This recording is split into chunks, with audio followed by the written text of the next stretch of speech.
Hello friends, कल हम बात कर रहे थे क्वथनांक उन्नयन। जो अणुसंख्या गुणधर्म पढ़ रहे थे उसमें हमने कल पढ़ा था क्वथनांक उन्नयन और एक पढ़ा था हिमांक अवनमन। आज हम एक क्वथनांक उन्नयन का न्यूमेरिकल लेकर के आए हैं आपके लिए। देखिए क्वेश्चन क्या है।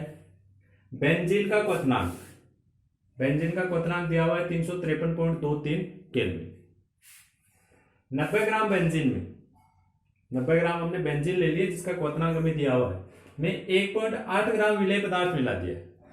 90 ग्राम बेंजीन में 1.8 ग्राम विलेय, ये विलायक की मात्रा दी है और ये विलेय की मात्रा, कि इतने विलायक में इतना विलेय हमने मिला दिया। मिलाने पर जो क्वथनांक है वो बढ़ करके, पहले तो कितना था बेंजीन का 353.23 और अब बढ़ करके हो गया 354.11 केल्विन हो गया। यदि स्थिरांक Kb का मान 2.53 केल्विन किलोग्राम प्रति मोल हो तो विलेय पदार्थ का अणुभार यानी विलेय का मोलर द्रव्यमान हमें ज्ञात करना है, यानी M2 की वैल्यू अपने को क्या करनी है, निकालनी है। यहां क्वेश्चन आ गया समझ। अब देखिए कल हमने निकाला था डेल टीबी, इसके लिए हमने वैल्यू निकाली थी। डेल टीबी बराबर क्या आता है, डेल टीबी बराबर केपी इंटू W2 इंटू 1000।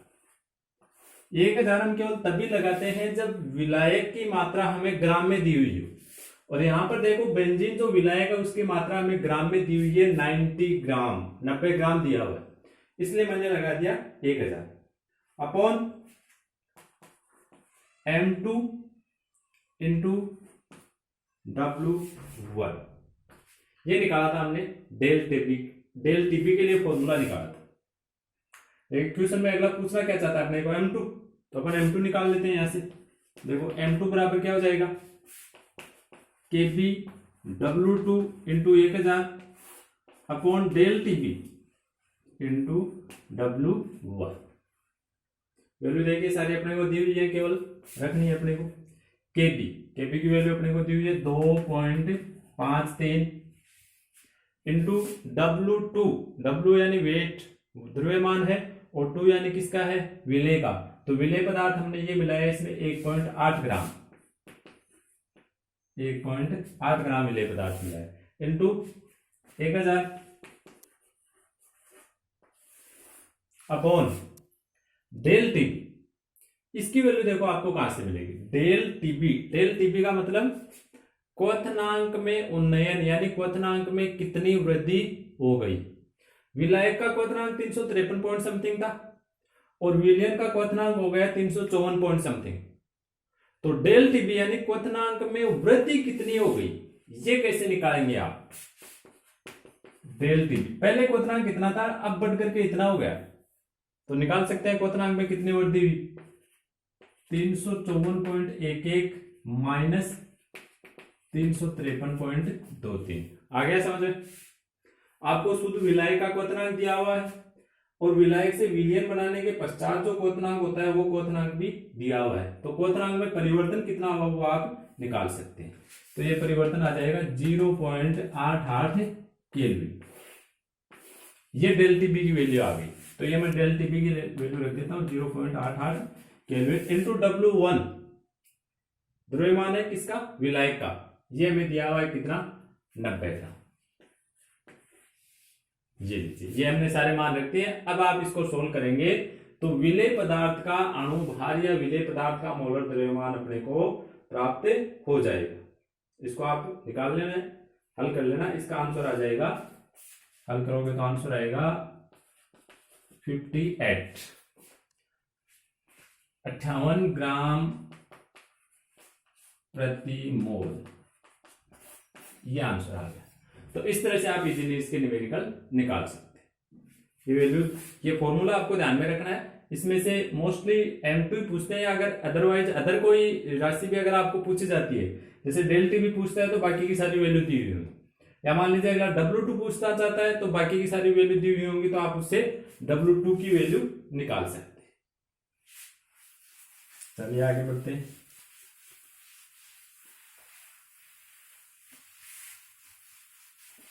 तो अणुसंख्या गुणधर्म अपन पढ़ रहे थे, जिसमें हमने 3 अणुसंख्या गुणधर्म पढ़ लिए थे। नंबर 1 पहला पढ़ा था हमने, वाष्प दाब में अपेक्षिक अवनमन। नंबर 2 क्वथनांक में उन्नयन, जिसका अभी न्यूमेरिकल निकाला हमने। और नंबर 3 हिमांक अवनमन, जो कि सेम ही था क्वथनांक उन्नयन के। और आज हम पढ़ेंगे चौथा अणुसंख्यक गुणधर्म, जिसका नाम है परासरण दाब या ऑस्मोटिक प्रेशर। परासरण दाब ये क्या होता है? ये अपना चौथा अणुसंख्यक गुणधर्म। परासरण और एक इससे मिलता जुलता ही नाम और होता है विसरण। दोनों में डिफरेंट है। परासरण अलग प्रक्रिया होती है और विसरण अलग प्रक्रिया होती है। पहले देखो, इसको देख लेते डिटेल से। अपन केवल परासरण दाब को ही पढ़ रहे हैं, ये इससे मिलता जुलता है, इसलिए आप इसकी परिभाषा यहां पर ध्यान में रखेंगे कि विसरण किसे कहते हैं, विसरण क्या होता है। विसरण वो प्रक्रिया होती है जिसमें किसी पदार्थ का उच्च सांद्रता से, यानी ज्यादा सांद्रता से न्यून सांद्रता की ओर गमन होता है। अगर किसी पदार्थ का उच्च सांद्रता से निम्न सांद्रता की ओर गमन होता है तो उस प्रक्रिया को कहते हैं विसरण। जैसे जल से भरे हुए किसी पात्र में अगर हम पोटेशियम परमैंगनेट मिला दें, एक दाना थोड़ा सा पोटेशियम परमैंगनेट डाल दें, तो वो पोटेशियम परमैंगनेट स्वतः ही उच्च सांद्रता से निम्न सांद्रता की ओर जाएगा, यानी वो अपने आप ही उस जल में विलय हो जाएगा, स्वतः ही विलय हो जाएगा। उस प्रक्रिया को कहते हैं हम विसरण। यहां पर अपने को पढ़ना है परासरण। देखिए परासरण क्या होता है। परासरण के लिए अपने को एक अर्धपारगम्य झिल्ली की जरूरत पड़ती है, जांतव झिल्ली, जो कि सजीवों में पाई जाती है। या केमिस्ट्री में अपन इसको केमिकल्स के द्वारा बना सकते हैं। जैसे आप इस अर्धपारगम्य झिल्ली है, इसका निर्माण हम फिनोल के द्वारा कर सकते हैं या पोटेशियम फेरिसाइनाइड के द्वारा कर सकते हैं। इनके द्वारा हम अर्धपारगम्य झिल्ली बना सकते हैं। अर्धपारगम्य झिल्ली सेमी परमैंगनेट मेम्ब्रेन एसपीएम एक इस प्रकार की झिल्ली होती है जिसमें बीच बीच में सूक्ष्म यानी छोटे छोटे रंध्र पाए जाते हैं, जिसमें से छोटे अणु आर पार निकल सकते हैं, लेकिन वृहद जो बड़े अणु होते हैं वो आर पार नहीं निकल सकते। इस प्रकार के सूक्ष्म छिद्र होते हैं जिसमें से केवल सूक्ष्म अणु ही आर पार निकल सकते हैं। अगर किसी अणु की साइज बड़ी है तो वो अणु उसमें से आर पार नहीं निकल सकता है। विलायक के अणु छोटे होते हैं, तो विलायक के जो अणु होते हैं वो इस अर्धपारगम्य झिल्ली एसपीएम में से आर पार निकल जाते हैं, इधर से उधर और उधर से इधर आ सकते हैं। लेकिन जो विलेय पदार्थ होता है इसके मॉलिक्यूल्स अर्धपारगम्य झिल्ली में से एक तरफ से दूसरी तरफ नहीं जा सकते। इसके मॉलिक्यूल्स बड़े होते हैं और एसपीएम के जो छिद्र होते हैं वो छोटे होते हैं। उनमें से विलेय पदार्थ के अणु एक साइड से दूसरी साइड की ओर नहीं जा सकते। ये अपने को परासरण दाब में जरूरत पड़ेगी, इनकी ये चीजें आपको ध्यान में रखनी है। देखिए क्या होता है परासरण दाब। परासरण दाब से पहले अपन पढ़ेंगे कि परासरण क्या होता है। परासरण दाब बाद में पढ़ेंगे, पहले पढ़ेंगे परासरण प्रक्रिया किसे कहते हैं। देखो परासरण की प्रक्रिया क्या होती है। जैसे मान लीजिए ये अपने पास में कोई दो अलग अलग पात्र हैं, ये दो अलग अलग पात्र हो गए और इन दोनों को मैं यहां से किसी पाइप के द्वारा जोड़ देता हूं। ये मैंने दोनों को जोड़ दिया और इन दोनों के बीच में जिस पाइप से मैंने जोड़ा है उस पाइप के बीच में यहां पर मैंने अर्धपारगम्य झिल्ली यानी एसपीएम लगा दी। दोनों को अलग अलग कर दिया, बीच में अर्धपारगम्य झिल्ली लगा दी। और इन दोनों पात्रों में अब हम दो अलग अलग विलयन भरते हैं। एक विलयन मैंने यहां पर भर दिया और एक ये अलग विलयन यहां पर भर दिया। दोनों विलयनों की सांद्रताएं अलग अलग होनी चाहिए, दोनों की सांद्रताएं पृथक पृथक होनी चाहिए। मान लीजिए यहां पर मैंने जो विलयन भरा है उसकी सांद्रता ज्यादा है, अधिक सांद्रता वाला, तो यहां पर मैंने भर दिया है सांद्र विलयन। और इस तरफ हम भर देते हैं कम सांद्रता वाला विलयन यानी तनु विलयन। या फिर आप सांद्रता बिल्कुल जीरो भी रख सकते हैं, यानी विलायक में कुछ भी मत मिलाओ, शुद्ध विलायक भी भर सकते हैं आप। या तो तनु विलयन भर सकते हैं या शुद्ध विलायक भर सकते हैं। और दूसरी तरफ आपको भरना है सांद्र विलयन। और दोनों विलयनों को हमने एसपीएम अर्धपारगम्य झिल्ली से अलग अलग कर रखा है। अब ये जो दोनों विलयन एसपीएम के द्वारा जुड़े हुए हैं, ये दोनों अपनी सांद्रताओं को समान करना चाहते हैं, बराबर करना चाहते हैं, और कुछ समय पश्चात ऐसा हो भी जाएगा, दोनों विलयनों की सांद्रताएं बराबर हो जाएंगी। अब सांद्रताएं बराबर कैसे की जाए, देखिए इधर केवल विलायक है, इधर विलायक भी है, और उसमें हमने बहुत सारा विलेय पदार्थ भी घोल रखा है। तो सांद्रताएं बराबर करने का पहला तरीका तो यह है कि इधर जो बहुत सारा विलेय है उसमें से कुछ विलेय पदार्थ अगर इधर आ जाए तो दोनों विलयनों की सांद्रताएं बराबर हो सकती हैं। लेकिन अभी हमने पढ़ा था कि अर्धपारगम्य झिल्ली में से विलेय पदार्थ के अणु एक तरफ से दूसरी तरफ नहीं आ सकते, यानी विलेय पदार्थ के अणु तो उधर ही रहेंगे। तो सांद्रता बराबर करने का दूसरा ऑप्शन फिर ये रहेगा कि विलायक के अणुओं को हम तनु विलयन से सांद्र विलयन की ओर ले जाएं। तो धीरे धीरे सांद्र विलयन की ओर विलायक जाएगा तो उसकी तो सांद्रता कम होती जाएगी, वो तो सांद्र विलयन से धीरे धीरे तनु विलयन बढ़ता जाएगा। और ये जो तनु विलयन है इसमें से विलायक निकल गया, अगर विलायक निकल गया तो विलेय की मात्रा बढ़ेगी अपने आप ही, तो ये भी धीरे धीरे इसकी सांद्रता में भी वृद्धि होने लगी, इसकी सांद्रता धीरे धीरे बढ़ने लग जाएगी, इसकी सांद्रता धीरे धीरे कम होने लग जाएगी। कैसे? अगर विलायक के अणु तनु विलयन से किधर चले जाएं, सांद्र विलयन को, किसके अणु? केवल विलायक के अणु। तो कुछ समय पश्चात दोनों विलयनों की सांद्रताएं समान हो जाएंगी, बराबर हो जाएंगी, और इसी प्रक्रिया का नाम होता है परासरण। तो देखिए परासरण की परिभाषा क्या लिखेंगे आप?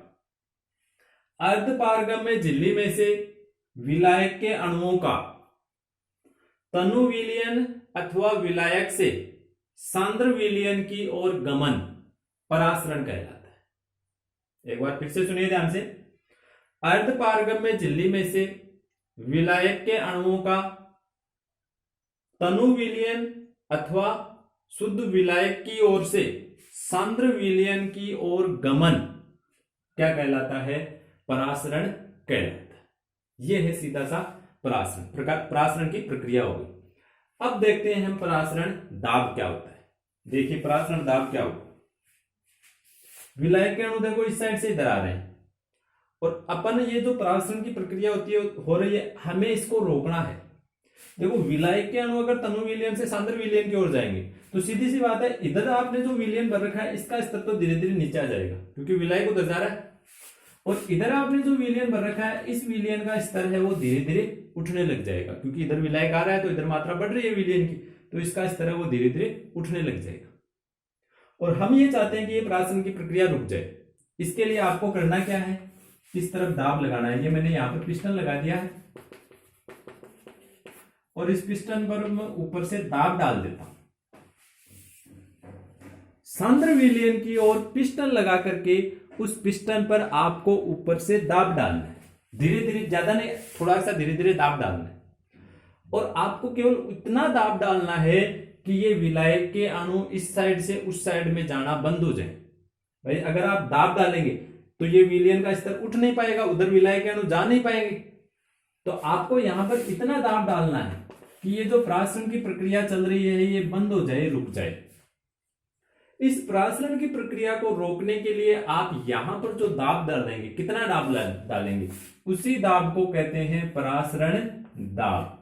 इसको पाई के द्वारा प्रदर्शित किया जाता है। ये परासरण दाब, अर्थात सांद्र विलयन पर प्रयुक्त वह बाह्य दाब जो अर्धपारगम्य झिल्ली से विलायक के अणुओं के प्रवाह को रोक देता है। फिर से देखिए परासरण दाब क्या होता है? सांद्र विलयन पर डाला गया वह बाह्य दाब जो विलायक के अणुओं को अर्धपारगम्य झिल्ली में से प्रवाहित होने से रोक देता है, या आप ये कह सकते हैं कि परासरण की प्रक्रिया को रोक देता है। सांद्र विलयन पर डाला गया वह दाब जो परासरण की प्रक्रिया को रोक देता है, उस दाब को कहते हैं परासरण दाब, और इसको पाई के द्वारा प्रदर्शित करते हैं। यह हो गई परासरण दाब की परिभाषा। इसके साथ ही एक परिभाषा और देखिए दूसरी, एक होता है प्रतिलोम परासरण। ये क्या होता है? देखिए प्रतिलोम का मतलब उल्टा, उल्टा परासरण। मान लीजिए यहां पर अगर आप 3 atm दाब डालते हैं, 3 वायुमंडल अगर दाब डाल देते हैं तो परासरण की प्रक्रिया रुक जाती है। तो हमने उधर से 3 atm दाब डाल दिया और परासरण की प्रक्रिया वो बंद हो गई, ठीक है। अब मान लीजिए आपने यहां पर क्या किया, दाब को बढ़ा दिया। 3 एटीएम दाब डालने से प्राशन की प्रक्रिया रुकी हुई थी और आपने मान लीजिए दाब को बढ़ा करके 5 एटीएम कर दिया, यानी आपने एक्स्ट्रा दाब डाल दिया। अब अतिरिक्त दाब डालने से क्या होगा, आप इधर से दाब डालेंगे तो अब प्राशन की प्रक्रिया उल्टी हो जाएगी। आप इधर से दबा रहे हैं तो अब विलायक के अणु सांद्र विलयन से तनु विलयन की ओर आना प्रारंभ कर देंगे। उसको दबाएंगे उधर से तो जो विलायक के अणु है वो इस अर्धपारगम्य झिल्ली से पहले उधर जा रहे थे, वो अब इधर आने लग जाएंगे सांद्र विलयन से तनु विलयन की ओर, क्योंकि आप दबा रहे हैं ना उसको। तो प्राशन की प्रक्रिया वो विलोम हो गई, अपोजिट हो गई। इसी प्रक्रिया को कहते हैं प्रतिलोम प्राशन। अर्थात सांद्र विलयन पर यदि प्रासरण दाब से अधिक दाब डाला जाए तो विलायक के अणु अर्धपारगम्य झिल्ली में से सांद्र विलयन से तनु विलयन की ओर गमन करते हैं। उल्टा हो गया, सांद्र से तनु की ओर गमन करते हैं। इस प्रक्रिया को प्रतिलोम प्रासरण कहा जाता है। यह हो गया प्रतिलोम प्रासरण। 3 परिभाषा हो गई, प्रासरण, प्रासरण दाब, प्रतिलोम प्रासरण। कुछ परिभाषाएं और है, देखिए एक साथ ही समझ लेते हैं सभी परिभाषाओं को।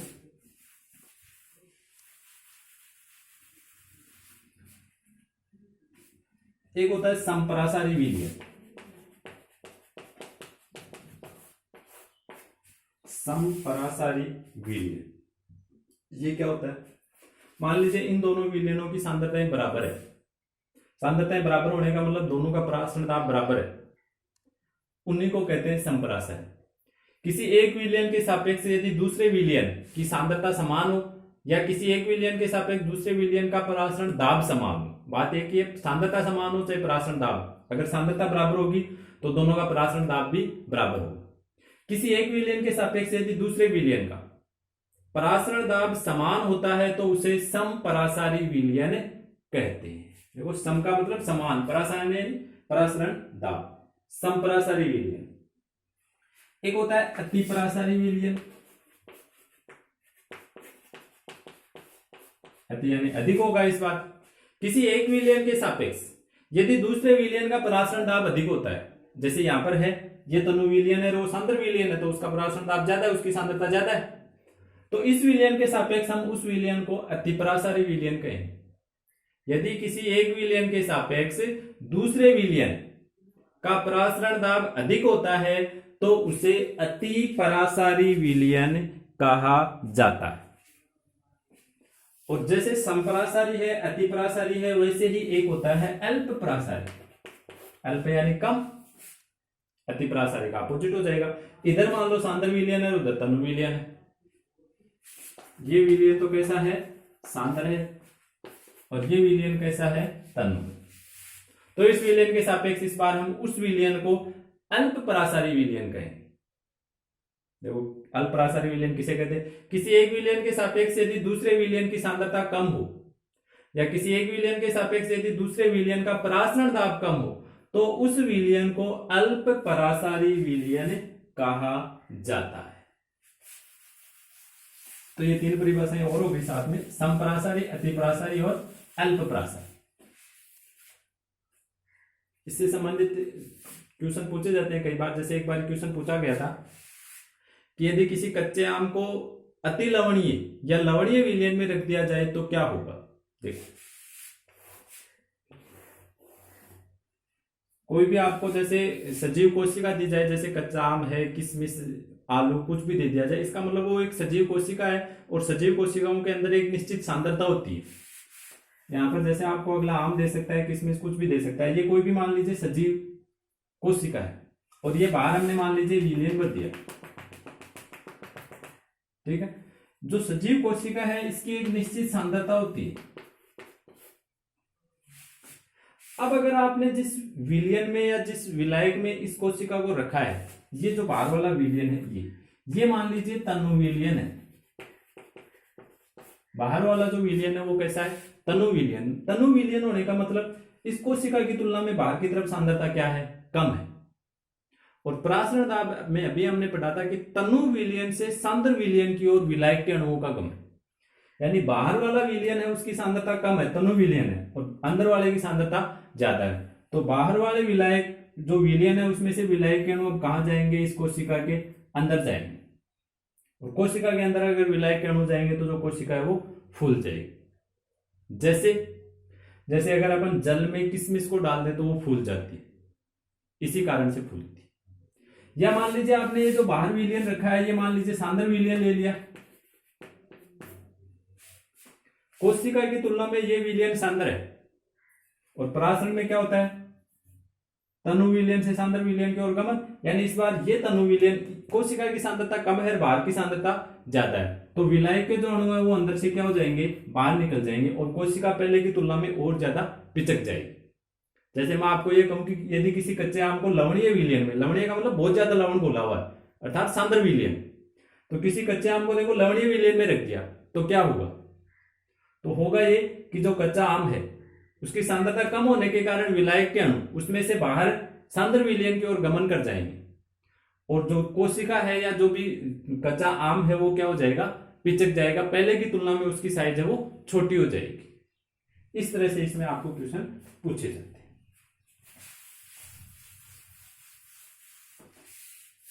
तो ये परासरण दाब कंप्लीट हुआ, साथ में इसका एक न्यूमेरिकल और देख लेते हैं, और इसका जो गणितीय रूप है वो भी देख लेते हैं साथ ही। देखिए परासरण दाब से संबंधित दो नियम है,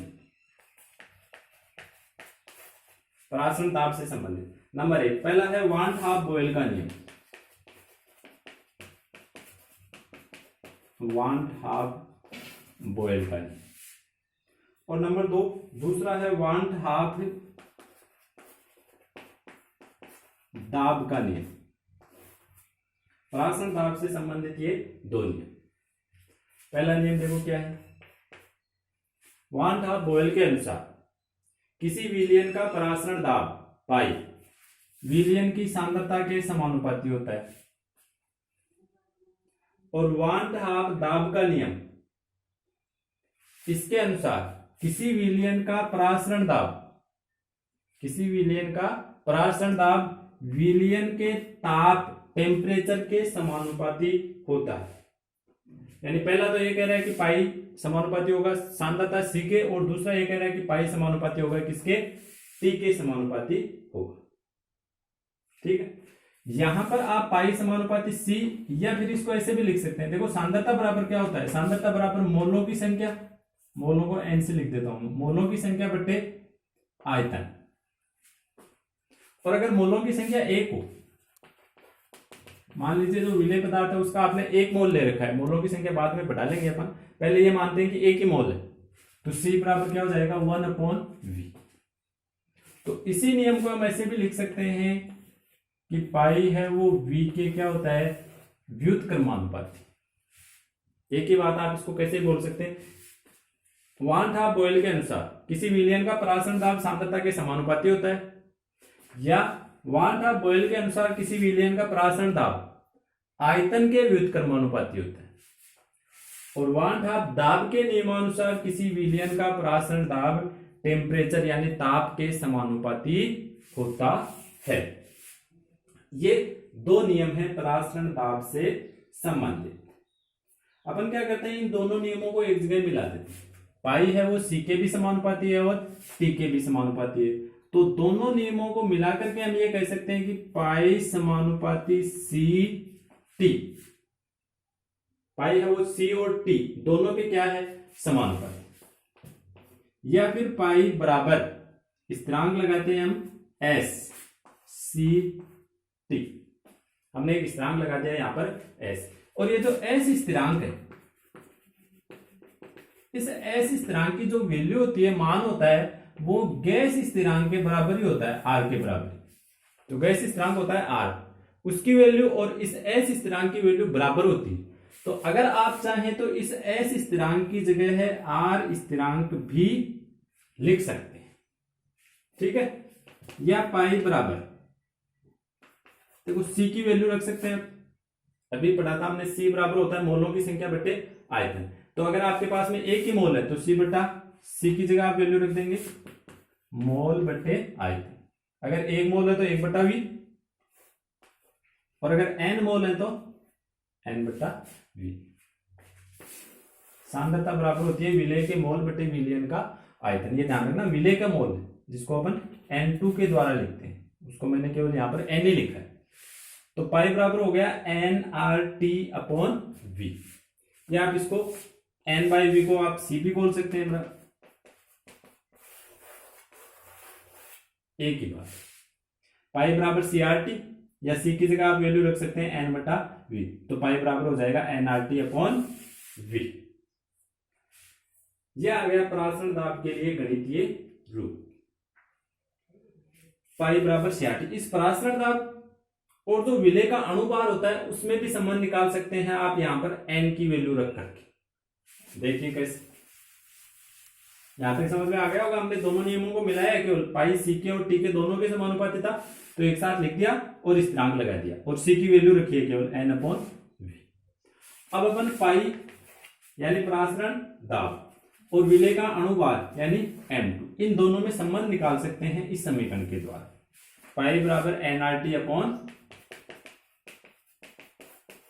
इसके द्वारा। देखिए कैसे, समीकरण में n की वैल्यू रख दीजिए, n यानी विलेय के मोल, तो विलेय के मोल, विलेय का द्रव्यमान बटे विलेय का अणुभार, तो पाई बराबर क्या हो जाएगा W2RT/Vm। यह आ गया विलेय का अणुभार। निकाल सकते हैं आप यहां से विलेय का अणुभार m2 बराबर कितना आ जाएगा W2RT/πV। यह आ गया विलेय पदार्थ का अणुभार। इसी के साथ में ही प्रासरण दाब हो गया है कंप्लीट समाप्त। अब आप प्रासरण दाब के भी न्यूमेरिकल निकाल सकते हैं। इसके न्यूमेरिकल आपको निकालने हैं, जहां से नहीं समझ में आए वहां से न्यूमेरिकल आप पूछ सकते हैं। अगले वीडियो में मैं आपको इसका न्यूमेरिकल सोल्व करके बता दूंगा। आज के लिए बस इतना ही, धन्यवाद।